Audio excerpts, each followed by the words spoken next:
How do you export Gmail emails to PDF? Well, you don't. Gmail has no native solution for this, so I built my own. And with my Chrome extension, you can export your emails as PDF, HTML, TXT, and even JSON, including all images as well as attachments, which are downloaded as a .zip file. This project took me roughly 15 hours of work, and I'm not very happy with how the pop-up looks, but I think it's good enough. Usually, as a rule of thumb that I don't always follow, if someone's going to use my app if someone's going to use the UI of my app for less than 50% of the time, you don't really need to have something that's very good looking, like in this extension in particular, people are just going to click a button, have their files, emails exported, whatever, so they're not going to be staring at the UI, so it's not really necessary to have something incredibly good looking. And yeah, welcome back to episode number 8 of Vibe Coding Until I Make $100,000. I hope you enjoy. I've been using a Chrome extension for PDF export for a long time, and recently it has just stopped working properly.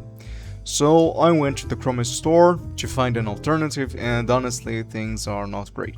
Most of them had mixed or recent negative reviews, or haven't been updated in a while, or they are just too new and I'm not willing to try something that new.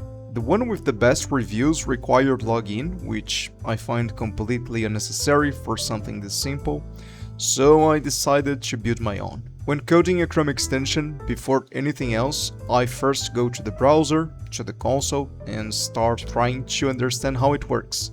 So in this case I opened Gmail, I went to the network tab, I searched for a piece of text from the email to see if I could find any JSON objects, and I actually found the entire conversation.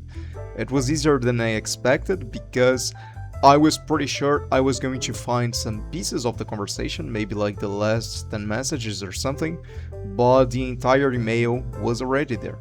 So now that I had the data, I just needed to find a way to fetch it on demand. So I copied the request headers, I removed all the sensitive stuff of course, and I sent it to Claude and asked it to write a browser script for me. After that, the HTML export was working pretty much straight away, but the attachments were not working and the images were being fetched but in low quality.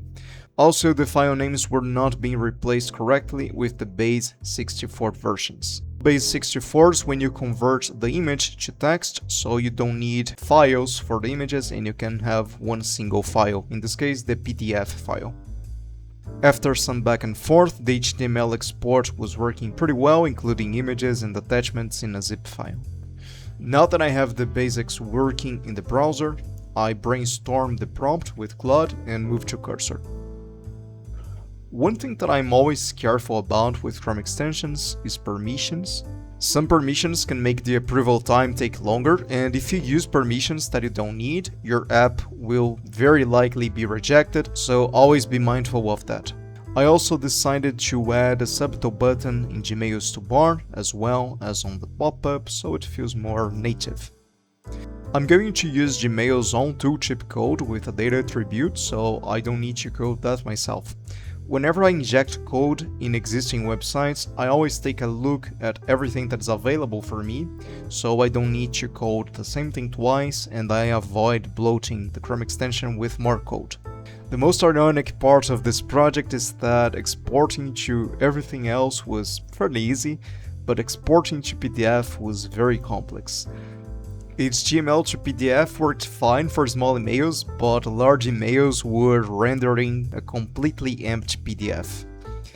And I only realized later on that it was because it was not waiting for the document to load, so I fixed that as well. Then everything was pretty much completed at this point, and I used ChatGPT for the logo, and after a few tries, I got this result. So I'm pretty happy with how this project turned out, and yeah, let me know what you think. I hope you enjoyed this episode, and I see you next time.